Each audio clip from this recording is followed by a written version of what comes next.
Exemple, pour quelqu'un qui regarde ça, puis il travaille dans une agence, ça fait quelques temps, puis là, il aimerait ça ou elle aimerait ça, se partir en agence. C'est quoi les premières étapes? Parce que là, j'ai interviewé plein d'entrepreneurs, puis tu sais, exemple, j'ai fait une entrevue avec les gars de Caumont Distillery qui ont qui ont un gin. Puis tu sais, ils me parlaient que c'est un investissement de 750 000, tu sais, qui commence, tu sais. Puis ils travaillent dans des distilleries et tout, fait que là, ils présentent le plan d'affaires à des banques. Est-ce que vous voulez me backer du love money, puis tout ça? Vous, comment ça se passe? Est-ce que vous avez autant d'investissements à mettre ou non?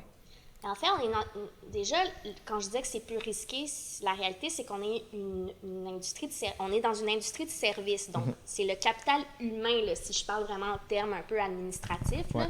Donc, c'est sûr que le risque est moins élevé. Nous, on a vraiment une optique qui était, qu'on appelle des fois dans les startups, le minimal viable product. Comment on lance quelque chose sans nécessairement investir? Donc, ce que ça veut dire, c'est par exemple, au début, moi, je travaillais du bureau, par exemple, de chez Cossette, où j'avais un mandat. Anne-Marie travaillait de la maison. Avec Charles. Avec Charles dans un 3,5. Oui. Parce que, c'est ça. On a toutes des histoires. On a commencé dans un garage. Charles et moi, on a commencé Dans dans un un 3,5. OK. Puis, tu sais, donc, l'investissement était quand même minimal. On fait un site web. J'ai appris WordPress en une fin de semaine. J'ai fait un site web.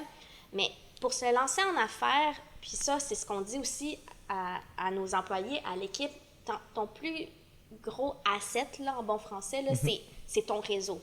Nous, on est partis en affaires, puis c'est pas qu'on est parti de zéro. Ça faisait presque 10 ans qu'on était dans les agences de relations publiques, dans les agences de publicité.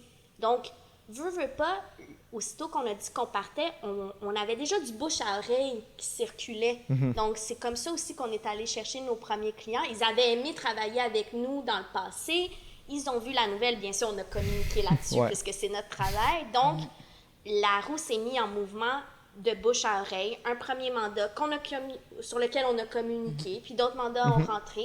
Donc, ça a été très naturel et progressif. Et donc, les dépenses, c'était pas là. Il n'y avait pas un investissement de 750 000 à faire. C'est notre salaire. Puis ça, on était comme, on va manger du craft dinner. Mais moi, c'est ça mon deuxième question. Parce qu'exemple, je pense que c'est Judith de Cookit, que je pense qu'il faisait 2 millions de chiffre d'affaires, puis elle ne savait jamais verser encore un salaire. Mais ça, c'est une erreur. Hein? Mais là, c'est ça, je voudrais savoir, vous, c'est quand vous avez versé votre premier salaire, puis qu'est-ce que vous recommanderiez aux plus jeunes qui se lancent en affaires? Est-ce que dès que le premier argent, on commence à se verser des salaires ou on attend le plus possible? Sur la question de l'argent, là, puis là, c'est encore là où Rachel et moi, on se rejoint vraiment beaucoup. Moi, je suis reconnue pour être la fille dépensière. OK? Ça veut dire que demain, j'aimerais ça avoir... Si on est pour acheter un divan, je veux le divan, là, comme ça. C'est telle personne qui le fait, puis je suis attachée à ça. Par contre, il faut se dire, peut-être qu'on l'achète pas maintenant, le divan. Attendons un peu. Qu'est-ce qu'on a besoin maintenant?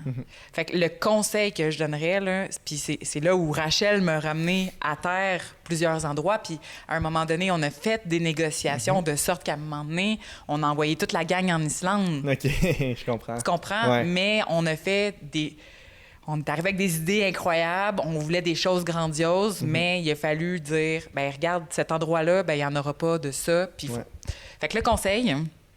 Honnêtement, c'est est-ce que vous en avez vraiment besoin? Est-ce que vous en avez besoin maintenant? Puis moi, je suis impatiente dans la vie. Je veux que les choses avancent, puis j'aime quand ça va vite. Mais s'il y a une chose que Rachel m'a enseignée, c'est que la patience, c'est payant. Parce que c'est vraiment payant. C'est la différence entre des fois la gratification. Excuse-moi. C'est la différence des fois entre la gratification instantanée qui est nécessaire là, des fois pour se garder motivé. Moi, si j'avais un conseil vraiment pragmatique là, pour quelqu'un qui veut se lancer en affaires, c'est faut que tu aies un coussin de 3 mois minimum sans rentrer d'argent. Tu sais, pour pas trop stresser avec ça. Puis, généralement, 3 mois, là, un 100 jours, là, il devrait avoir des premiers mandats qui rentrent. Puis ensuite, c'est toujours une planification. Là, je parle encore avec mon chapeau de gestion des opérations, mais c'est comme, si tu es en service, tu n'as pas tant de dépenses que ça.